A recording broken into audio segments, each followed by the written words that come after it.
Welcome back to another edition of Baseball for Maniacs. This is going to be a quick one because me and Ryan are going to do a WBC preview for the United States after this episode. But some breaking news just dropped. Eugenio Suárez, the guy who hit 52 homers last year, has signed a 1-year, $15 million contract with his former team, the Cincinnati Reds. So my immediate reaction with any baseball news is, how does this affect my Philadelphia Phillies? Because in all reality, that's all that matters to me. I'm selfish. I don't care. Go Phils. And it's so poetic that I did a video on Alec Boehm today, his season preview. And look, I like Alec Boehm. I think if he's batting 6th, 7th, or 8th in your lineup, he is a very valuable major league player. But if it's him over Eugenio Suárez, Suárez makes $15 million a year due to the contract. Boehm makes 10.2. Are you out of your mind, Dave Dombrowski? Less than $4 million difference for... Here's what it does. If Eugenio Suárez is batting 4th for you, and Bryce Harper's batting 3rd, Kyle Schwarber, whatever, the protection in the 4-hole, just the sheer fear of his power will lead to Bryce or Kyle to see more pitches. Now it's Alec Boehm again for the 4th straight year. And this is not Alec Boehm's fault. He's a good kid. I don't know.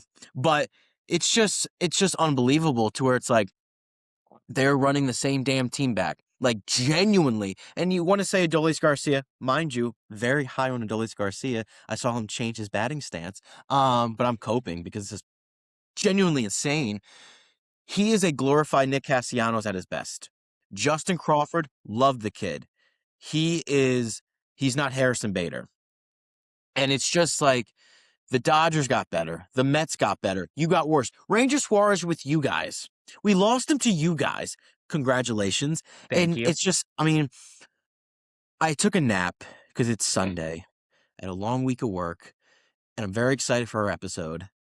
And then I get that news. And it was, if he would have got 2 to 3 years, I would have been fine because it's like that wouldn't have worked with their timeline with Aiden and Miller.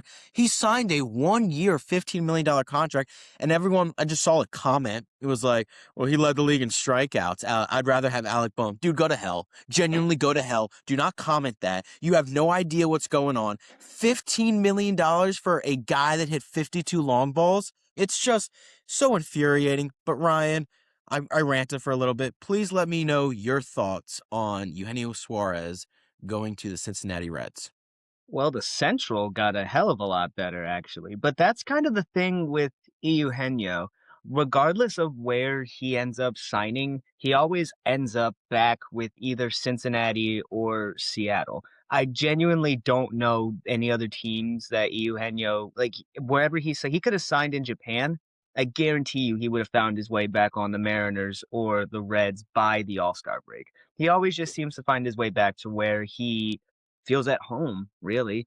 And yeah, there's a lot of, I guess, you can't teach 52 home runs, but there are a lot of downsides to where in certain situations, Alec Boehm is a better overall third baseman than Eugenio Suarez. If you want to talk about the glove, I would take Boehmer's glove over Eugenio Suarez. If I you want to agree. talk, if you want to talk about overall patience at the plate and approach, depending on the situation, I'm going Boehm just due to the fact that strikeouts really matter, and they really matter later in the season because a lot of the times we see the final outs in these big series or the final outs in these big games, whether it's game 2, game 3, they're strikeouts. A lot of the biggest times you go back and look at what if this guy didn't strike out? What if this guy didn't swing through this cookie of a fastball right down the middle? And it's kind of like a risk reward for Eugenio. It's a great signing for Cincinnati in the sense of like they have a really young team that's ready to compete. And when you add a guy that hits 50 home runs, you're automatically in there to compete. He's going to fill in the spot that Kyle Schwarber was supposed to have in Cincinnati. Now, he was never going to go to Cincinnati, Kyle Schwarber, but this is exactly what they were going to do with him. He's going to be their cleanup hitter. He's probably going to hit 40 to 50 home runs again. And then when he leaves and signs with Seattle after the lockout, it's just going to be, oh, Eugenio's back. He's going to go for another playoff run. He's never going to go anywhere else. The idea that he was going to go somewhere that wasn't Seattle or Cincinnati is kind of mind-boggling to me, considering his history in the free agency market as it is, and even in like the trades where it's like I don't think he requests trades, but it seems like the teams that he leaves will regret letting him leave, and they're like, "Hey, can we get him back?" And it always just happens. I think this only impacts the Phillies in terms of wild card placement, but it all also comes down to how good the NL East is. Like, with the Braves being healthy, the Mets getting all these players that they just got, and the Phillies essentially running it back, the first place spot in the National League East is wide open. It's wide open. And the Phillies really could slide in on a wild card type thing if they don't play this season smart. And the Reds might just sneak in with a 52 homer Eugenio Suárez with that one game right over the Phillies.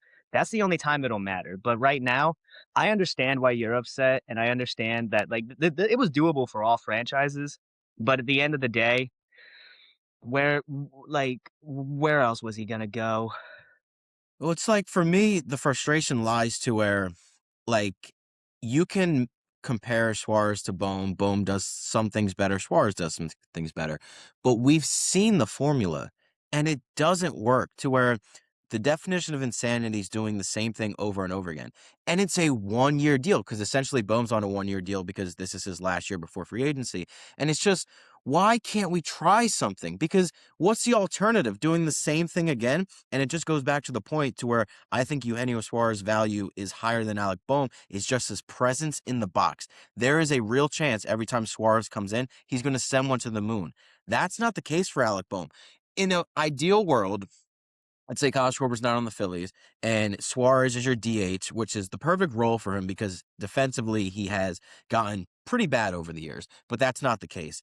I would have loved Suarez be a DH, Bomer be a third. But it's like just twitch something up, and it's like it's just so frustrating to where we're going to go to the fourth year of Alec Bohm being the four hitter, and it's not his fault. It is Dave Dombrowski's fault, and I'm just so sick and tired of him, dude. And it's like, I just can't wait for the news report to come out and be like, well, he really wasn't a fit. Hey, buddy, Alec Bohm's not a fit. Whatever, dude. Not gonna rant. This is a short episode. But on your point to him going to the Reds, I love the move for the Reds because if their pitching can stay healthy, if Ellie De La Cruz can have that year that we all think he's capable of having, with Suarez protecting him in the lineup, I think the Reds have now made a real play in the NL Central. The Brewers are going to be good. The Brewers are always good. They have a great organization. The Cubs signed Alex Bregman. They're going to be good. The NL Central is going to be a dogfight. But yeah, that's all I got on Eugenio Suarez. I did a reaction to the Baseball for Maniacs Instagram page. It's just, I think that I'm done ranting on Dave Dombrowski, and he does something else to where I just can't wait for his spring training conference when he addresses the organization. What is he going to say? What else is there to say besides, we have a good club. We won 96 games last year. The Dodgers are a really good team. Yeah, Dave, we know the Dodgers are a really good team. And guess what the Dodgers did? They got Kyle Tucker. They got Edwin Diaz. What did you do? Nothing. Nothing. But that's all I got to say. I will say only one of those signings for the Dodgers is actually gonna mean something. But, Owen, I guess I'll see you in a couple of minutes to go over the WBC team because I really don't have much more to say in terms of Eugenio. I would have liked to have seen him in Boston, but, I mean, there's no need for him, so I'm not upset about this. I low key do root for the Reds whenever they're doing really, really good. The only thing, let's watch out for the Pirates in the NL Central. I'll see you in a couple minutes, buddy. You just know how to hit all the right buttons. My God. But I'll see you in a few minutes, buddy.